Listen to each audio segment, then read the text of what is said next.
Okay, in this video, we're going to look at how to edit the main page of a state website. So we're already looking at the back end, so let me just quick show you how to get here again. If we were going to edit the Florida page, we would go to cosaction.com and /Florida. So whatever state, it's going to be cosaction.com / the state name. Okay, so that takes us to Florida, and that takes us to our main page. Now, if we want to go into the back end to edit this page, we're going to hover over our name in the top right-hand corner and then click Edit This Page. That's going to take us then to the back end. Now, this front page is a compilation of multiple pages.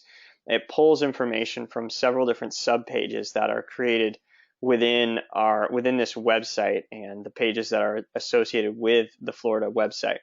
So let me just explain what we're looking at here. So the first thing that we see is these two videos that show up. The information that shows up above the Florida action prompt is the information that's put in the content of this first page, at the back end of this first page. So you can see here's the content tab right here, and we have these two YouTube video links, which then correlate with these two videos that are here at the very top of the page. So that's the first section. So whatever we put in that content section here is going to show up at the very top of the front page of our state page.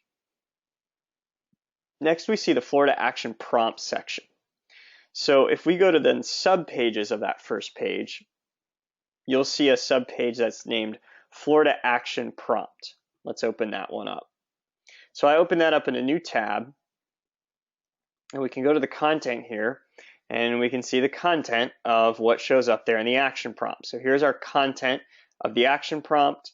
Here we are on the first page, the action prompt, and you can see that that content is there. Then we go down to this Florida action, which is really the share page. So if we go here, then we're looking at the subpages of that front page. We see that there's one that's Florida share. So I'm going to open that one up in a new tab. This one, and then we can go to, and this one, this is a recruiter page. So you'll notice that the tabs are different on this because this is a different kind of page. It has settings and then it has a recruiter settings.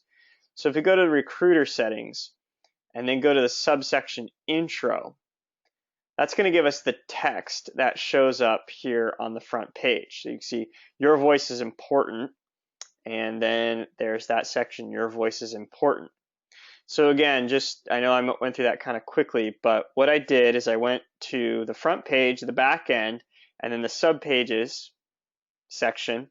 Under the active pages, I found the Florida Share section, and then that opens up this tab, and I went to the recruiting settings where we found the intro, the sub-tab intro, and that gave us this section here that we can edit, and that shows up here. So that's the share page, and then we have our Florida team page. If we go back to subpages, we can see that there's another subpage, Florida team. We can click on that, and that is going to give us the information for the Florida team. There's not a whole lot you can edit here, so this basically stays stagnant, and I'm going to talk about this in more detail in a future video. But that's how you edit the front page. Now the last section of the front page is the Florida blog, and so then that is the subpage there, the Florida blog. And I'm going to talk more in depth about how to edit and interact with the blog in a future video. But that's the kind of the basic structure of that front page. And now all of these other pages, if you go to just the page by itself, like the blog, for example, is going to just give you the content of that page. It won't be a compilation of all the other pages. So the front page of the state page is the only page that is like that. It's the only page that draws from all these different sources. But it's good to know how that works and how those things go together.